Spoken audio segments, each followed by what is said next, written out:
농촌의 일상을 체험하고 수확한 농산물도 함께 먹어보며 힐링하는 농촌 체험관광. 농협 네트워크스는 농가소득 5천만 원 달성을 위해 농업인과 함께합니다. 농업인과 소비자의 또 다른 만남. 우리 모두의 농촌 체험관광. 검색창에 곱함을 치면 만날 수 있습니다.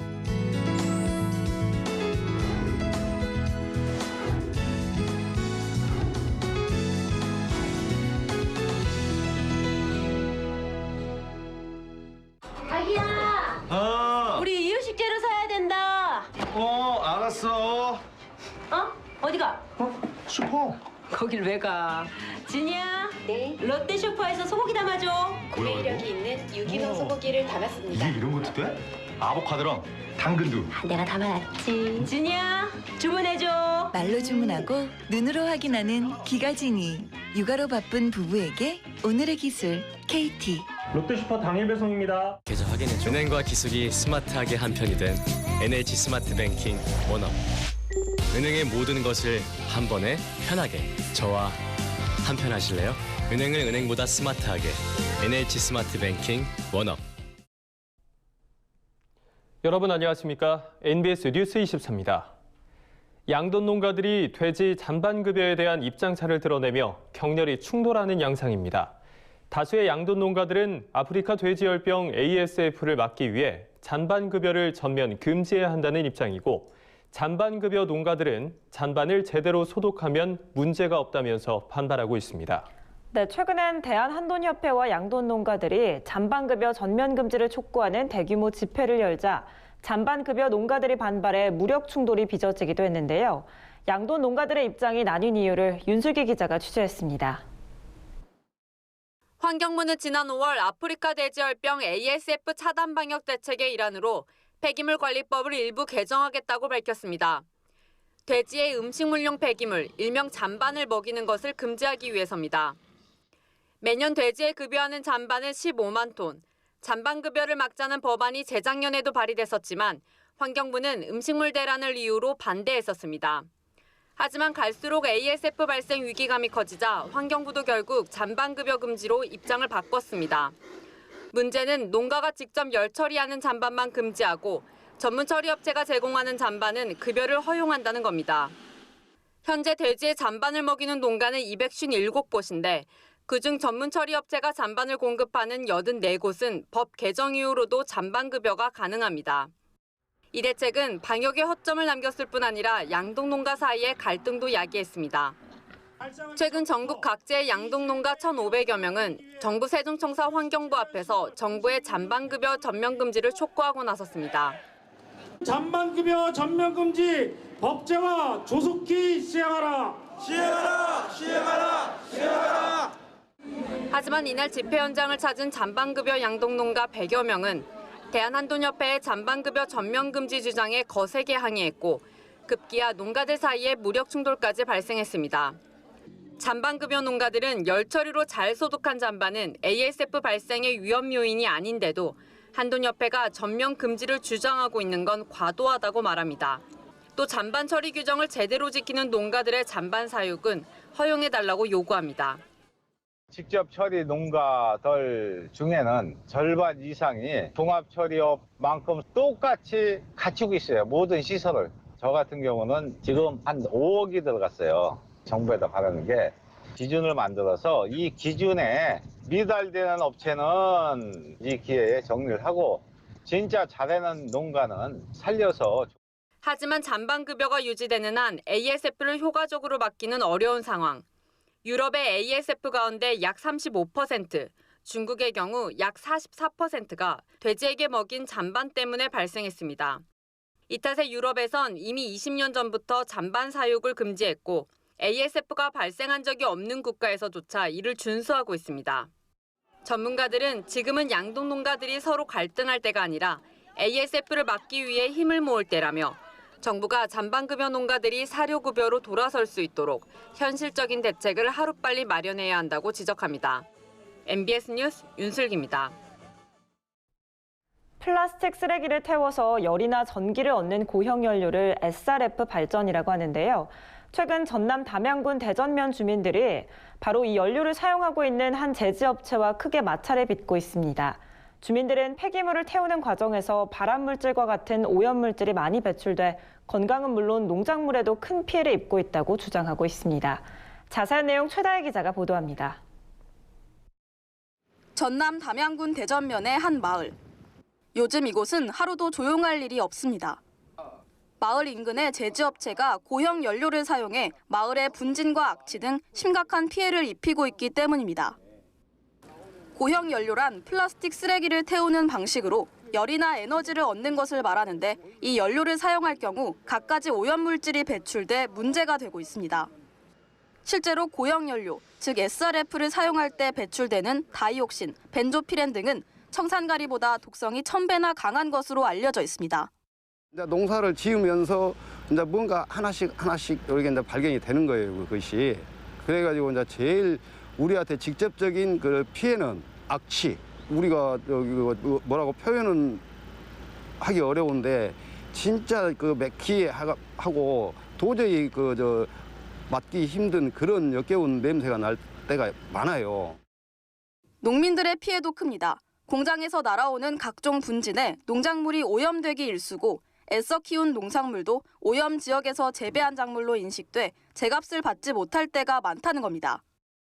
열을 배출을 밖으로 하는데 그때 북동통 불어버리면 이쪽에 있는 벼들은 다 피해를 보는 거예요. 벼 이파리가 삶은 것처럼 익어버려요. 제지업체 공장 인근 300m 이내에는 환경 피해에 취약한 어린이집과 초중학교 등이 위치해 있어 행여 아이들 건강에 치명적인 피해가 가지 않을까 야외 수업도 자제하고 있는 상황입니다. 최근 정부는 고형 연료를 사용하는 SRF 발전 방식을 신재생에너지 보조금 지원 목록에서 퇴출했습니다. 한마디로 이 연료의 사용을 더 이상 권하지 않는 겁니다. 그런데도 업체는 지난 10월 전체 연료의 30%를 차지했던 SRF를 100%로 확대하겠다며 허가를 요청했고 이를 담양군이 승인해주지 않자 직무유기라며 고소했습니다. 그리고 담양군의 상급 기관인 전남도의 행정심판까지 제기했습니다. 문제는 전남도가 SRF의 위해성이 과학적으로 증명되지 않았다는 이유로 업체 측 손을 들어줬다는 점입니다. 하지만 해당 업체는 고형 연료뿐 아니라 외부의 쓰레기까지 가져와 원료로 사용하고 있는 만큼 주민들의 반발이 큰 상황입니다. 그러니까 제지공장에서 폐기물을 떼는 것도 문제긴 한데 그것도 모자라서 이제 외부에 있는 쓰레기까지 들어와서 여기서 뗀다. 이게 이제 가장 주민들이 심각하게 생각하는 그런 문제라고 생각할 수가 있을 것 같아요. 취재진이 이에 대한 업체 측 입장을 들어보려 했지만 연락이 닿지 않았습니다. 주민들은 제지업체가 조속히 공장을 폐쇄해야 한다고 강력히 주장하고 있지만 업체 측은 지자체에 소송을 걸어둔 채 아무런 해결책을 제시하지 않고 있습니다. SRF 유해성 여부를 두고 지자체와 제조업체 간 법적 다툼으로 번지면서 갈등은 더욱 심화될 것으로 보입니다. MBS 뉴스 최다희입니다. 저희 MBS 뉴스 24에서는 지난 4월 중순 전북 익산시 장전마을 주민들이 인근 비료 공장의 매연과 폐수로 고통받는 현실을 생생히 보도해드린 바 있습니다. 환경부의 조사 결과 인근 비료 공장에서 나온 발암물질이 마을 환경에 영향을 미친 것으로 나타났습니다. 김아영 기자가 취재했습니다.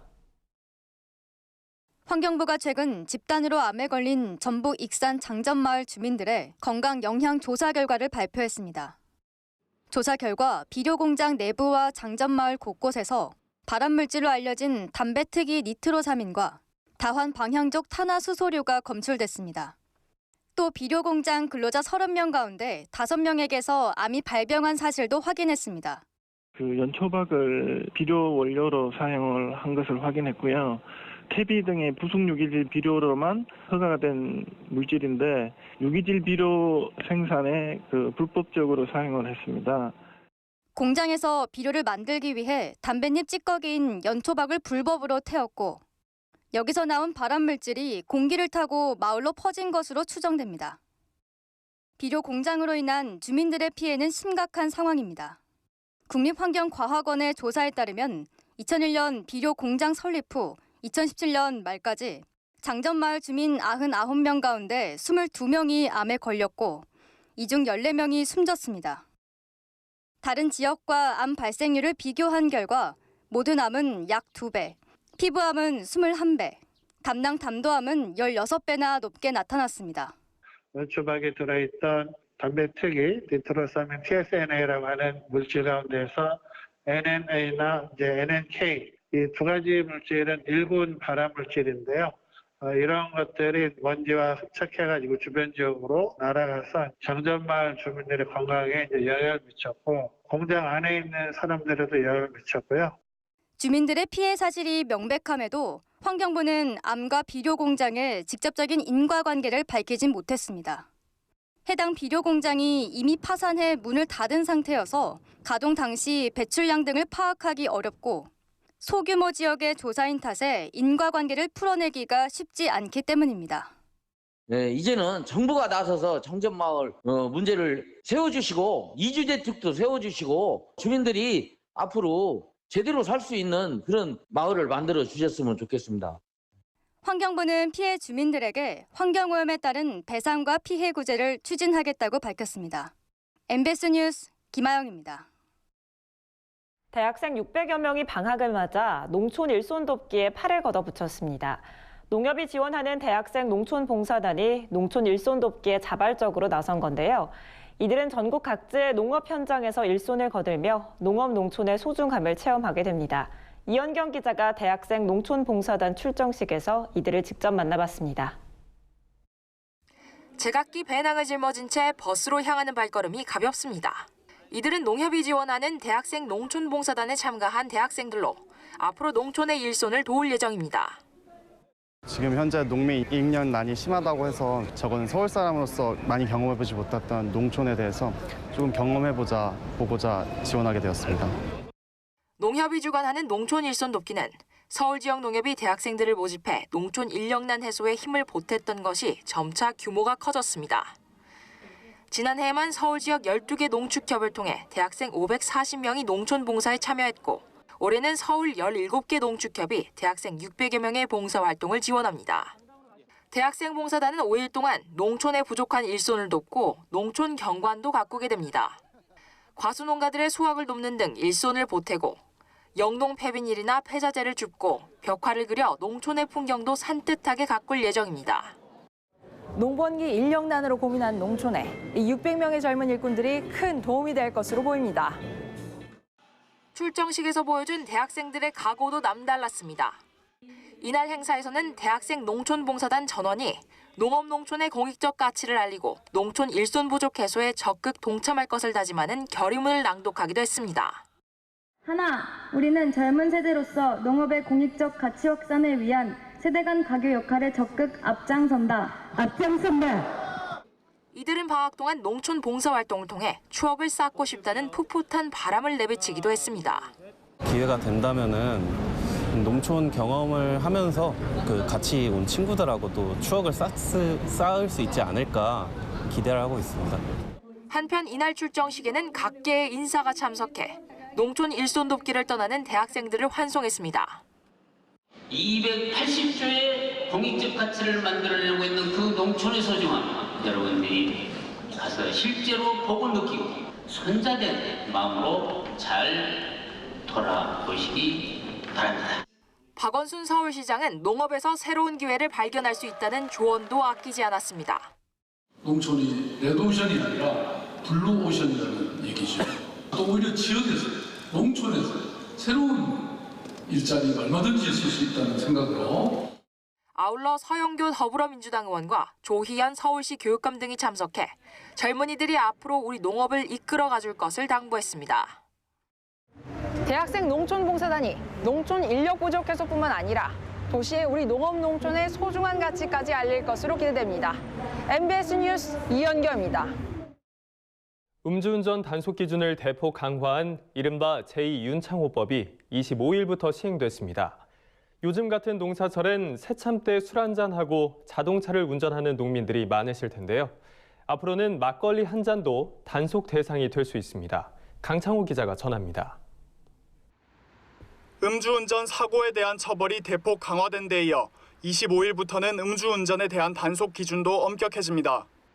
경찰은 개정 도로교통법 시행을 맞아 2달간 전국 음주운전 특별 단속을 시행한다고 밝혔습니다. 지금까지는 혈중 알코올 농도 0.05% 이상이면 면허 정지, 0.1% 이상이면 취소 처분이 내려졌습니다. 개정법은 면허 정지 기준을 0.03%, 취소는 0.08%로 각각 강화했습니다. 혈중 알코올 농도 0.03%는 일반적으로 소주 한 잔을 마시고 1시간가량 지났을 때 측정되는 수치로 소주를 한 잔이라도 마셨다면 운전대를 절대 잡지 말라는 취지입니다. 음주운전 단속 기준이 강화됨에 따라 숙취 운전을 하다 적발될 가능성도 커졌습니다. 음주운전 처벌 기준이 강화됐기 때문에 앞으로 술을 한 잔이라도 마셨다면 대리운전이나 대중교통을 이용해 주시고 다음 날이라도 숙취운전이 될 수 있으니 운전보다는 대중교통을 이용해 주시는 게 사고 예방에 큰 도움이 될 것 같습니다. 제2윤창호법 시행을 맞은 첫날 전국에서 음주운전을 단속한 결과 총 153명이 적발됐습니다. 이 중 기존에는 훈방에 그쳤던 혈중 알코올 농도 0.03에서 0.05%로 측정된 사람은 13명이었습니다. 술 한 잔의 유혹을 이기지 못하고 운전대를 잡았다가 면허 정지를 당한 것입니다. 음주량과 체중 등을 고려해 혈중 알코올 농도를 계산하는 위드마크 공식에 따르면 체중 60kg인 남성이 자정까지 19도짜리 소주 2병을 마시고 7시간이 지났을 때 혈중 알코올 농도는 약 0.041%가 됩니다. 이 수치는 과거 기준이라면 훈방 조치가 가능했지만 이제는 면허 정지 처분 대상입니다. 한편 음주운전을 한 공무원에 대한 처벌도 대폭 강화됩니다.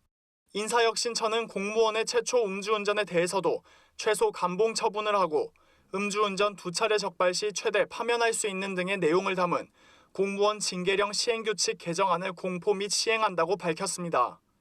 경찰은 바뀐 기준이 운전자들에게 빠르게 인식될 수 있도록 적극 홍보하고 단속을 강화할 예정입니다. MBS 뉴스 강창호입니다. 다음은 지역 뉴스입니다.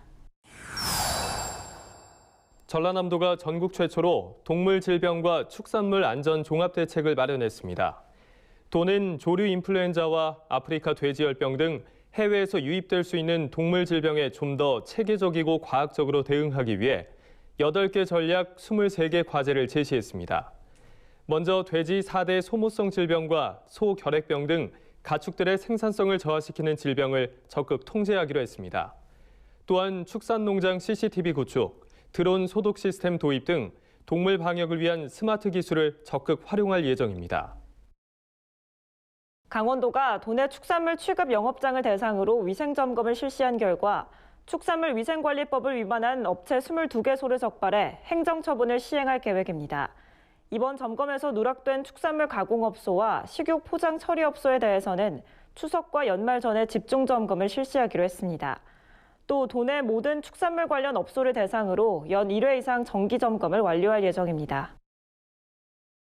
경상북도는 최근 안동 그랜드 호텔에서 경북도 농식품 수출인 400여 명이 참석한 가운데 2019 경북 농식품 수출 촉진대회를 개최했습니다. 이번 대회에서는 지난해 농식품 수출 5억 3,300만 불 달성에 기여한 우수 시군 및 수출업체를 시상했고 참석자들은 수출을 통해 경북 농업의 미래를 열자는 결의를 다졌습니다. 또한 수출 상담회가 병행돼 도내 61개 수출업체가 수출 상담과 컨설팅 지원을 받았습니다.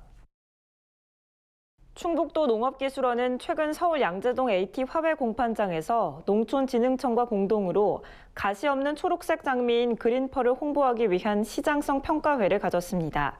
그린펄은 충북 농기원이 개발한 스탠다드형 절화 장미로 다른 장미와 달리 초록색의 꽃잎을 가진 것이 특징입니다. 또 다른 절화 장미보다 수명이 길고 가시가 없다는 장점이 있어 농가와 소비자들에게 호평을 받고 있습니다. 저희가 준비한 소식은 여기까지입니다. NBS 뉴스 24 마칩니다. 함께해 주신 여러분 고맙습니다.